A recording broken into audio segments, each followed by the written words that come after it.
Hi there and welcome to another live chapter reading from Itsy Bitsy Book Bits. Today I shall be reading from Shift Happens, the New Orleans Nocturnes, Book 2 by Carrie, Pulkinen. Chapter 1. If doing this buck naked doesn't work, I don't know what will. Sophie Burroughs dropped her blue silk robe onto the back of the chair and smoothed the soiled shirt onto the kitchen table. She ran her finger over her grandmother's handwritten incantation in the grimoire, tapping the line beneath the title.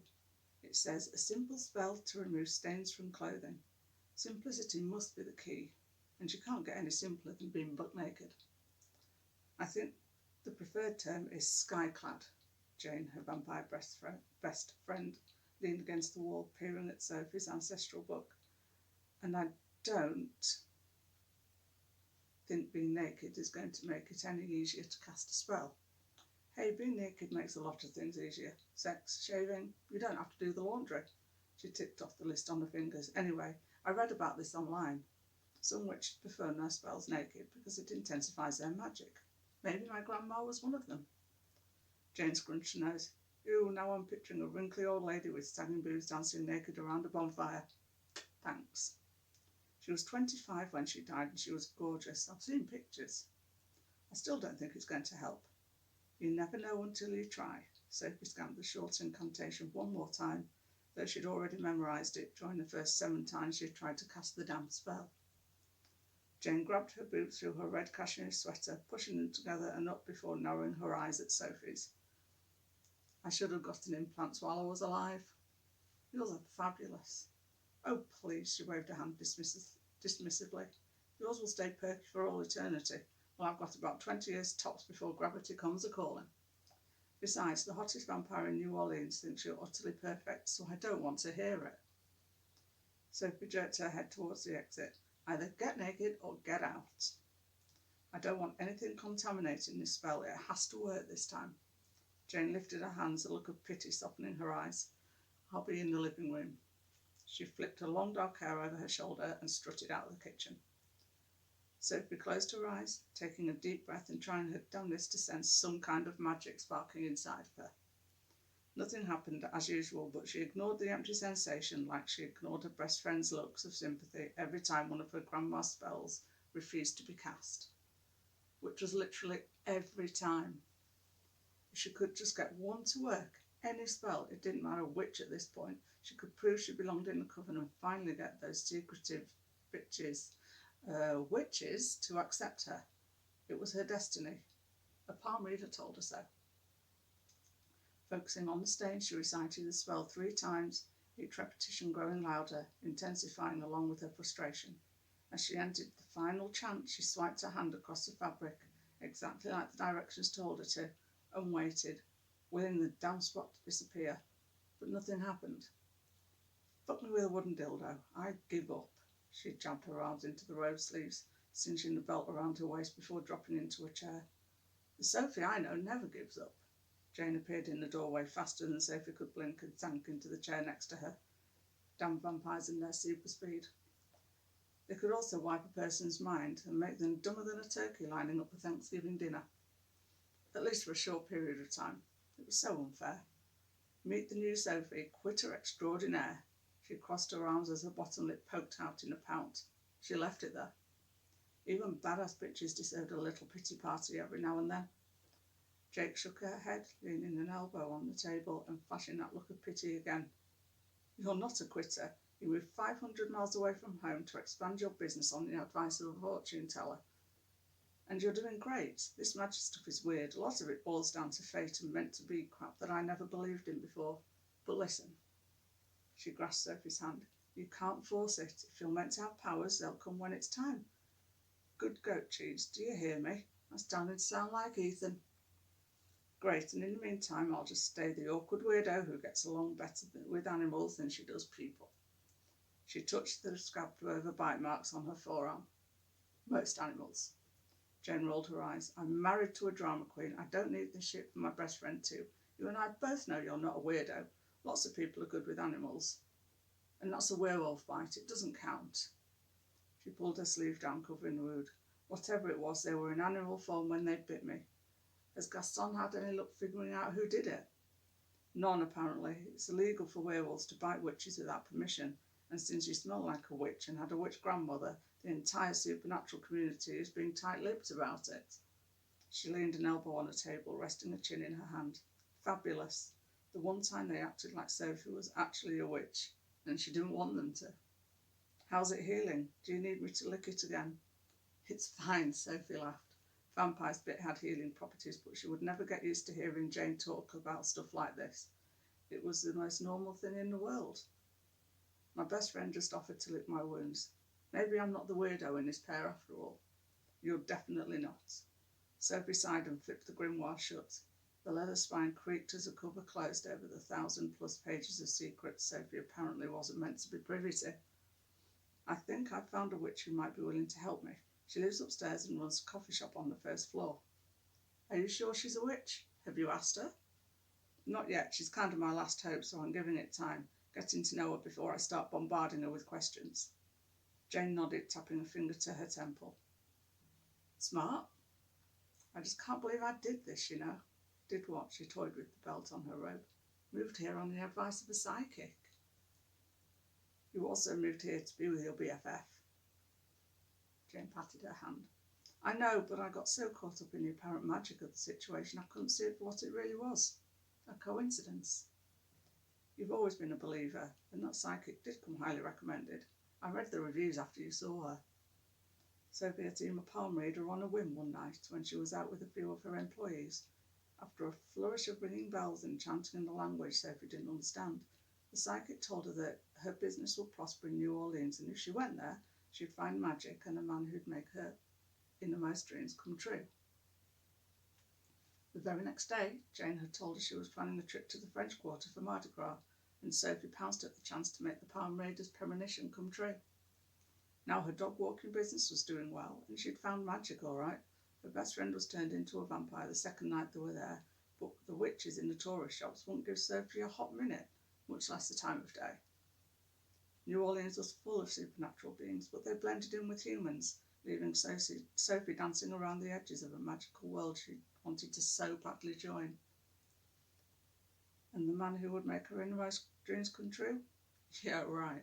Aside from the hunk she'd encountered briefly and quickly lost at the party last night, she hadn't met a single man remotely capable of making her orgasm, much less making her dreams come true. That palm reader must have had her wires crossed, because the prophecy didn't come true for Sophie. It happened for her best friend. Ugh, Sophie angled her head toward the sky. God, Grandma Burroughs, why did you have to die before you could teach me how to be a witch? Her jaw clenched shut and she shoved the grimoire away from her. The book slid across the solid wood tabletop, teetering on the edge before falling to the floor with a thunk. Damn that little hissy fit felt good. Careful, that's an old book. Jane slipped out of her chair and crouched on the floor to retrieve it. Hey, Soph, have you read the whole thing? It's more than 1,000 pages. I haven't made it past the basic stuff, and it seemed she never would. It was time to face the facts. Sophie just wasn't a witch. Jane rose to her knees, peering at her friend over the kitchen table. A year ago, I wouldn't have thought anything of this, but I think you need to come and see the page it fell open to. Why? Is it a spell to create the perfect man? Because I think I found that in my cookbook. Gingerbread men. They're quiet, sweet, and if they get on your nose, you can bite their heads off. She plopped cross-legged on the floor next to Jane. Look at the date on this. Jane pointed to the script in the top right corner. Wasn't your dad born in 1963? Sophie nodded. She wrote this spell a week after his birthday. 4 lines of elegant cursive writing were positioned in the centre of the otherwise blank and yellowing page. My heir will land where the Spanish reigned. When man turns beast, her path will be forged. What is done will be undone. All must be lost to find everything. What the hell is that supposed to mean? I thought spells had to rhyme. Sophie scanned the text again. My heir will land where the Spanish reigned. That doesn't sound like an incantation. Jane picked up the grimoire, gently placing it on the table. I think it's a prophecy. She turned to the next page. Finding it blank, she turned to the next one and then another. The book is empty after this. Because she died shortly after my dad was born. Sophie flipped the page back to the supposed prophecy. Do you think it's about my dad? He's her hair, right? Her son? Could be. Jane leaned over the grimoire, running her tongue over her teeth. Oh, hun, your fangs are out. Sophie wiggled a finger at Jane's fully extended canines. Do you need to go? Jane didn't take her eyes off the book. I'm supposed to meet Ethan at 11 for a meal, but this is too fascinating to interrupt. Do you still have my stash in your fridge? There's a bottle of O-positive on the bottom shelf. Last one. Jane's lip curled as she sent the text to her husband. I prefer own egg these days, but it'll do. I asked Ethan to pick some up on his way home. He doesn't mind you standing him up?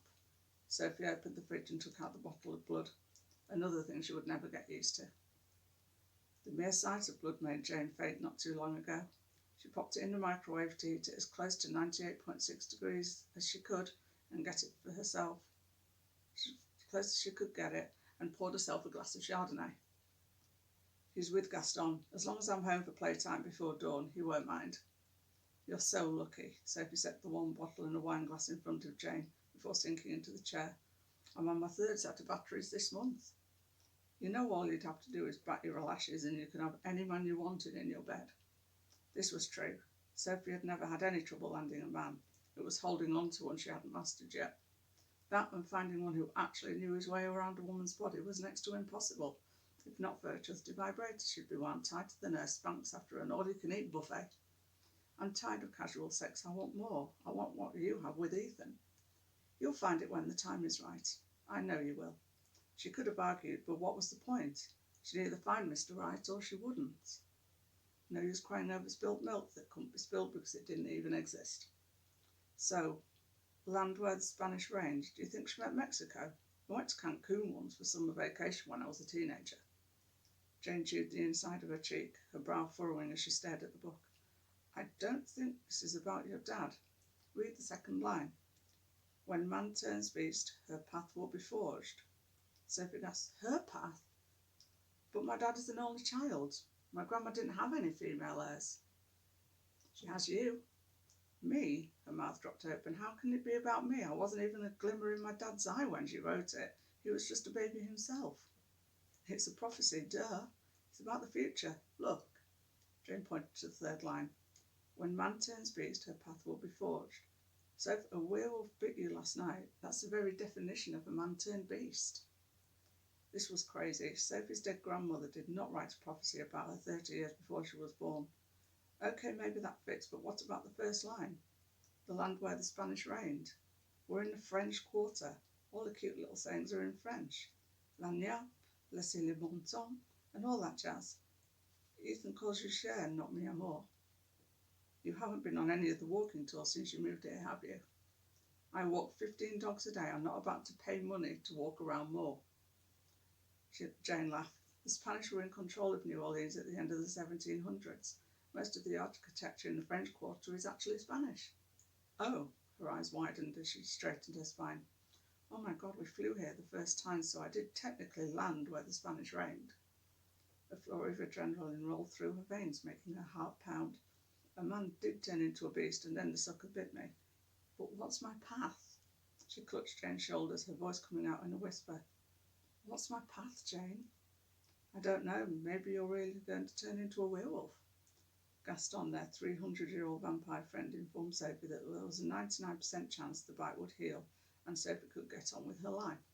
But since her ancestor was a witch, she might have had a little dormant magic inside her that could activate the werewolf mutation and make her sprout fur at the next full moon. Wouldn't that be her luck? She wanted to sleep with a werewolf, not become one herself. I obviously don't have any magic, or I'd be able to get one of these spells to work. Read the next line, Jane pointed to the book. What's done will be undone. What do you think that means?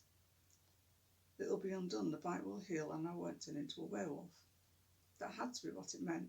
Sophie was intent on becoming a witch, not a werewolf. She loved animals more than she had loved people, but hair only belonged on her head and between her legs. She refused to sprout fur. It wasn't ladylike. Jane poured the blood into the glass and swirled it like a fine wine. That sounds feasible. It makes sense if you think about it. It does, definitely. So all that's left is the last line. All must be lost to find everything. Jane took a swig of O-positive and grimaced. That doesn't sound promising. Okay, but everything else has been vague. I mean, when man becomes beast, if we'd read this a year ago, that wouldn't have made a lick of sense either. None of it would have. Maybe I'm going to lose my purse, and when someone returns it, I'll buy a lottery ticket because I'll be feeling so lucky. Then I'll win. Jane arched her brow. That's a stretch. It could happen, I guess. Anyway, the important thing right now is that I'm not going to turn into a werewolf. It says so right here. She jabbed her finger at the third line of the prophecy. And the path that has been forged is my way to becoming a witch. I was ready to give up, but now I have a renewed drive. All must be lost is so vague. It could have already happened. Hell, maybe it even happened tonight. I'd lost my will to continue, and now I found a reason to go on. That's it. Sophie closed the book and stood, pocketing her hands on her hips. I've figured it out. I'm going to become a witch, and the only werewolf I'll ever have in me is a massive dick of one who's going to make my innermost dreams come true. Jane laughed. You go, girl, grab your destiny by the horns. Whose destiny? Sophie grinned. Oh, that's right. She's my bitch.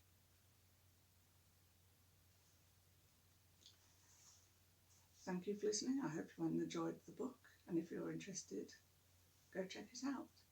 Thanks very much. Bye-bye.